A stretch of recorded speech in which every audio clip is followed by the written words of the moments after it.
अस्सलाम वालेकुम क्लास, कैसे हैं आप? आई थिंक हमने पहले भी जो क्लास की थी उसमें किया था एपीए फॉर्मेटिंग स्टाइल, बट ये बहुत इंपॉर्टेंट है क्योंकि आपके बार बार रिसर्च वर्क में साथ आएगा. Today we are going to discuss what is APA, American Psychological Association, why we use APA standard gift, it gives credit to sources and plagiarism. पहली बात तो ये कि एपीए जो एब्रीविएशन है वो है अमेरिकन साइकोलॉजिकल एसोसिएशन का. ये कुछ बेसिक इन्फॉर्मेशन है, some basic information about APA. APM इसलिए यूज़ करते हैं कि एक स्टैंडर्ड है. हमने पहले बात की कि अगर आप किसी का कोई काम लेते हैं और उसको क्रेडिट नहीं देते, एक्नॉलेज नहीं करते, तो वो प्लेजरिज्म में चला जाएगा.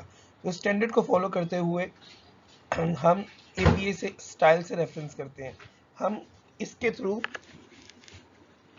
सोर्सेज को क्रेडिट करते हैं ताकि हम प्लेजरिज्म से बच सकें. How to use APA. It should be double spaced. आपने जो सेंटेंसेस में स्पेस रखनी है वो डबल रखनी है. Reference list only for info you have used. आपने रेफरेंस लिस्ट उस इन्फो के लिए सिर्फ देनी होती है जो आपने यूज़ की है. Reading list not necessary, A bibliography. अच्छा, एपीए स्टाइल के अंदर रीडिंग लिस्ट लाजमी नहीं होती, आपने बिब्लियोग्राफी एंड में देनी होती है. इंटेक्स साइटेशन होती है, पैराफ्रेजिंग की जाती है, डायरेक्ट कोट की जाती है. रेफरेंस लिस्ट होती है प्रिंट सोर्सेज की और वेब रिसोर्सेज की. एपीए को यूज़ करने के ये तरीके अभी हम इनको ना एक्चुअली डिटेल में आगे देखेंगे. अब आगे जी, इंटेक्स साइटेशन. अगर आपने इंटेक्स साइट करना है, आपने कोई चीज़ कोटेशन उठाई है, तो आप कैसे साइट करेंगे? नेम डेट फॉर्मेट होता है, लास्ट नेम और ईयर लिखते हैं. जैसे फर्स्ट देखिएगा, the first one is Johns 1998. Second देखिए अगर दो राइटर हो जाए और अगर ये देखिए तीन चार राइटर हो जाए तो इस तरीके से फाइव ऑथर्स, फर्स्ट मेंशन. अच्छा, सब्सिक्वेंटली अगर फाइव ऑथर्स हो जाए तब तक तो यहाँ तक तो ये आ गया 1 2 3 4 5 एंड 5. ठीक है, लेकिन उसके बाद अगर ये दोबारा आपने करना है मेंशन फाइव ऑथर्स को, तो फिर आप क्या करेंगे? फर्स्ट ऑथर को मेंशन करेंगे एट ऑल करके, ईयर ऑफ पब्लिशिंग. इसी तरीके से मोर देन फाइव ऑथर्स हो तो आप हैरिस एट ऑल 2001 कर देंगे. सिंगल ऑथर हो, अगर आपने इंटेक्स की साइटेशन करनी है एक पैराग्राफ की पैराफ्रेज करने के बाद, तो आप ये भी कर सकते हैं. ये हमने पहले लास्ट एग्जांपल में भी देखा था, लास्ट लेक्चर में. अकॉर्डिंग टू जॉन्स, आपने राइटर का नाम दे दिया और आपने बता दिया 1998. APA style is a difficult citation format for first time learners. एक ये वे है और एक वे ये है. APA style is a difficult citation format for first time learners. और एंड में आपने राइटर का नाम दे दिया और date of year of publication बता दिया.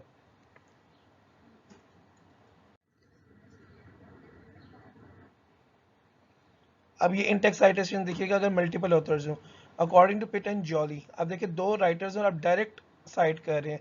आपने नाम लिया और उनका आपने ईयर ऑफ पब्लिकेशन बता दिया बुक का. इधर देखिए, mister and Mrs Smith is a really good movie that everybody can enjoy. अब यहाँ पे पिट एंड जॉली, यहाँ पे आपने ब्रैकेट में नाम दिया और ईयर ऑफ पब्लिकेशन बता दिया. फिर अगर ज्यादा होंगे फाइव से तो Abraham at all stated that.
अच्छा, इंटेक्स साइटेशन के अंदर आपने पेज नंबर भी ऐड करना हो तो आप कर सकते हैं इस तरह, अकॉर्डिंग टू जॉन्स, ये राइटर का नेम है, और फिर आपने 1998 ये आपने ब्रैकेट में लिख दिया।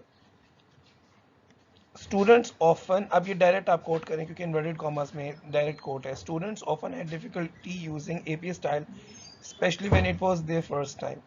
इन्वर्टेड कॉमर्स क्लोज करने के बाद आपने ब्रैकेट में पी डॉट 1999 और ब्रैकेट क्लोज कर देनी, फिर फुल स्टॉप लगाना है। आप यहाँ ये देखें कि फुल स्टॉप कोटेशन के एंड होने पर नहीं आ रहा, फुल स्टॉप पैरेंथेसिस के एंड होने पर आ रहा है। ये आपसे समझे से पेपर में कोई चीज़ ऐड ना कीजिएगा, और ये है कि ऐड नहीं करेंगे हम इंशाल्लाह। तो बस आप इसे समझे ताकि आप लोगों के ऊपर पेपर का प्रेशर ना हो और आप अच्छी तरीके से ये सीख लें।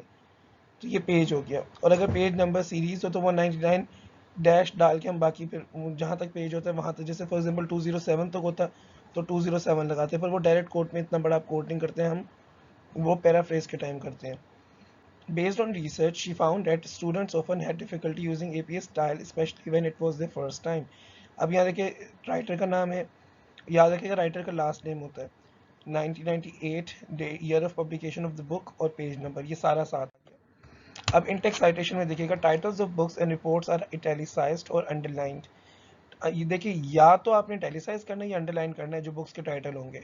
Titles of articles and chapters are in quotation marks. जो आर्टिकल्स और चैप्टर्स के टाइटल्स होते हैं ना वो कोटेशन मार्क्स में होते हैं। फॉर एग्जांपल देखिए यूजिंग एपीए, इसका मतलब ये इन्वर्टेड कॉमास के अंदर है, तो इसका मतलब या तो ये आर्टिकल का टाइटल है या चैप्टर का टाइटल है। Organisation as author, organisation author से होती है, जैसे लास्ट नेम हो गया, एनडी, फिर डेट ये होता है। Use ND for works with no date, okay ND no date, अगर किसी बुक की डेट नहीं है तो आप एनडी डाल देंगे। May not be that reliable, okay. Use para for websites, ठीक है, आप पैराग्राफ के लिए खाली पैरा का वर्ड यूज कर लेते हैं। You need to use in-text citation once you paraphrase or quote someone else's ideas. Exactly. जब भी आपने किसी और के आइडियाज यूज करने हैं आपने उसको रेफरेंस जरूर करना है, आपने उसको साइटेशन उसकी जरूर करनी है। अच्छा, ये रेफरेंस लिस्ट जहन में रखिएगा, रेफरेंस लिस्ट अल्फाबेटिकल ऑर्डर में होती है, ये राइटर्स के लास्ट नेम के लिहाज से होती है। फॉर एग्जाम्पल एक राइटर का नाम है बैरन, एक राइटर का नाम है क्लाइड, तो पहले बैरन की बुक को आप कोट करेंगे, क्लाइड की बाद में लिखेंगे।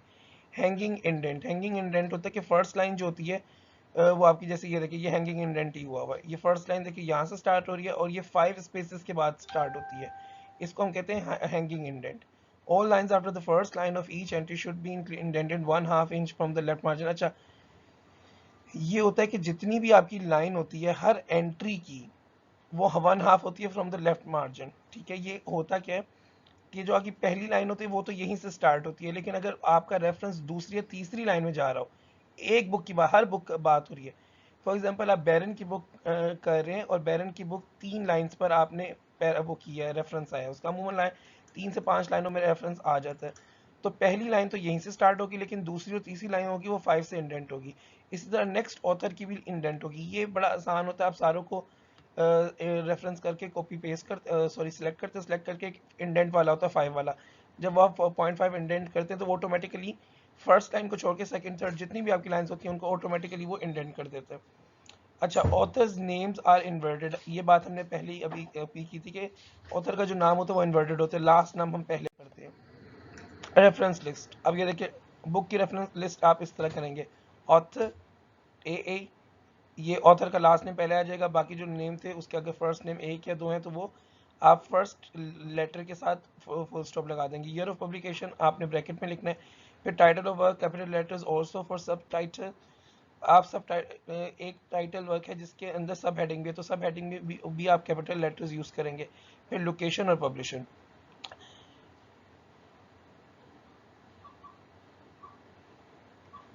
अच्छा ये देखिए उसने आपके सामने देखिए रॉबर्ट ओपनहीमियर, ये टाइटल था, और ये जो सब टाइटल है कॉलन लगाकर आपने कॉलन लाजमी लगाना है जब सब टाइटल देना है। सब टाइटल में देखिए लेटर्स और रिकलेक्शन में ये जो लेटर है ये आपने कैपिटल में लिखा है। रेफरेंस बुक को किस तरीके से आपने रेफरेंस करना है ये उसने एग्जांपल्स दी है।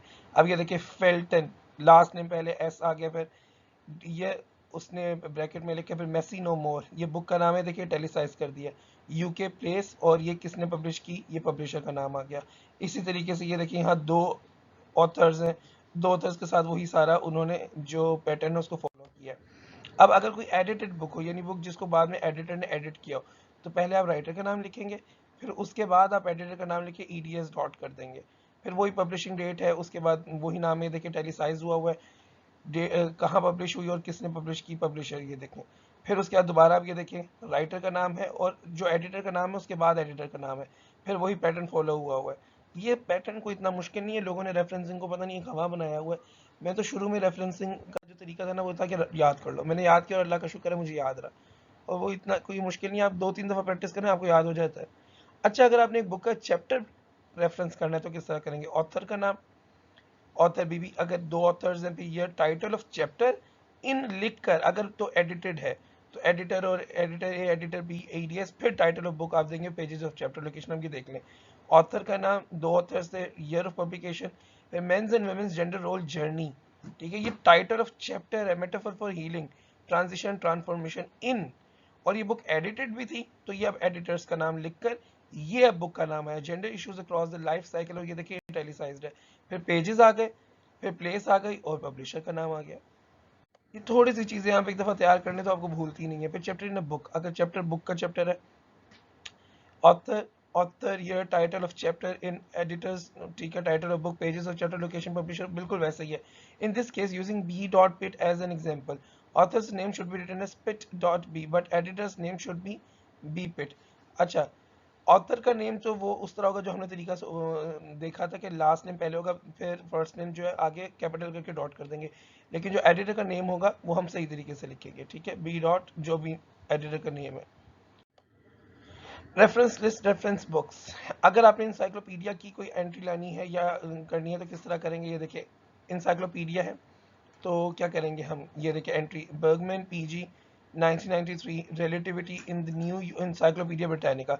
अब इंसाइक्लोपीडिया ब्रिटानिका के अंदर जो एंट्री हुई हुई थी जिनकी, आपने उनका नाम लिखा, फिर रिलेटिविटी जिस पे काम था वो लिखा, इंसाइक्लोपीडिया ब्रिटानिका को इन्होंने इटैलिसाइज किया, फिर वॉल्यूम बताना है आपने इंसाइक्लोपीडिया का, प्लेस बताएं, पेजेस बताएं, प्लेस बताएं, उसके बाद पब्लिशर बताएं, और अगर डिक्शनरी करनी है तो डिक्शनरी का नाम, एडिशन बताएं, ईयर ऑफ पब्लिकेशन, फिर प्लेस और उसके बाद पब्लिशर। अब पीरियोडिकल्स को अगर आपने पब्लिश करना हो, ये हमसे देख लेते हैं, हमने इसमें से ऐसे पेपर में कुछ नहीं आता, बस आपको पता होना चाहिए। पीरियोडिकल्स होते हैं ऐसे क्या कहते हैं मैगजीन्स जो आई थिंक क्वार्टरली आते हैं, उनको पीरियोडिकल्स कहते हैं, जो हर 3 महीने के बाद आते हैं। ऑथर का नेम, ऑथर सेकंड का नेम, ऑथर थर्ड का नाम, year, title of article, title of periodicals, volume number, issue number और पेजेस। पीरियोडिकल्स जो होते हैं इसमें आपने वॉल्यूम नंबर और इशू नंबर बताना होता है। अभी देखिए राइटर का नेम है, ईयर, फिर बाकी the moral challenges of modern science, ये आ गया क्या कहते हैं उस आर्टिकल अंदर, आर्टिकल का नाम जो आर्टिकल आप करें, और ये पीरियोडिकल का नाम आ गया। ये आपने बताया, ये देखिए वॉल्यूम नंबर इस 13 और पेजेस ये आ गए। इसी तरीके से अगर ऑथर दो हैं तो ये दो ऑथर आ गए, ईयर ऑफ पब्लिकेशन, फिर बाकी आर्टिकल का नेम आ गया, और ये आया आपके पीरियोडिकल का नेम, फिर ये आपका है इशू नंबर और ये है पेजेस। अब रेफरेंस पीरियोडिकल में और है author, author B, year, title वही है, टाइटल वॉल्यूम नंबर है, फिर पेजेस नोट करने, include volume number only if there is no issue number. Volume number आपने तभी डालना है जब इशू नंबर ना, वरना आप इशू नंबर डालते हैं।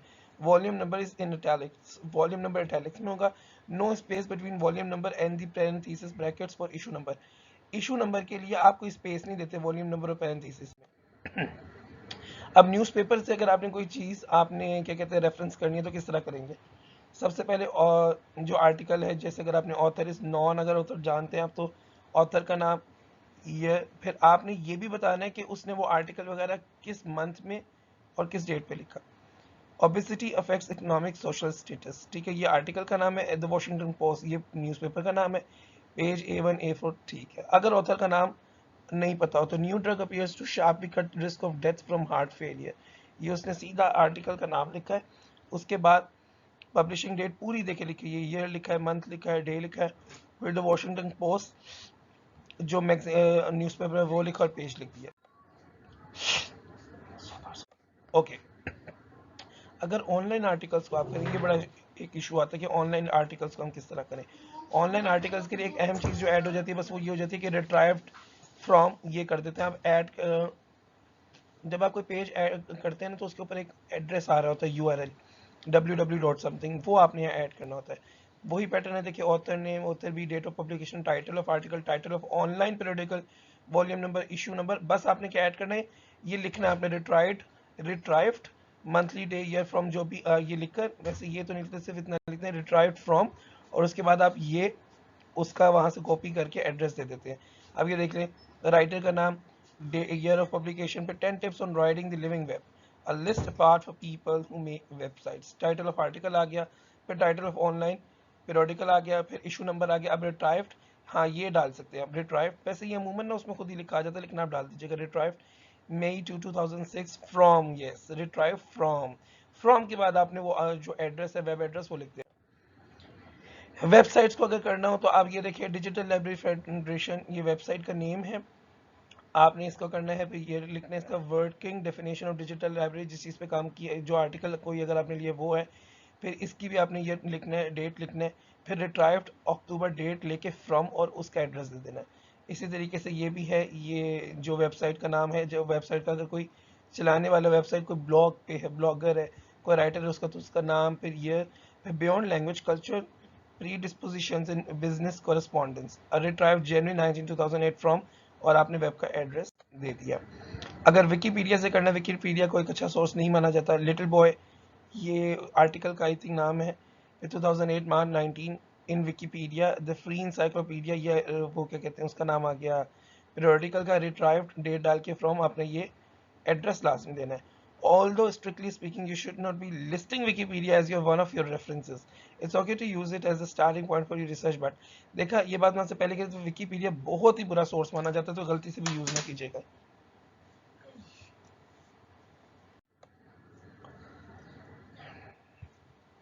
ये सारा जो बनाया था उसके लिए रेफरेंस यहाँ से थे। चलें, अपना ख्याल रखिए, कल लेक्चर कंप्लीट हो गए हमारे।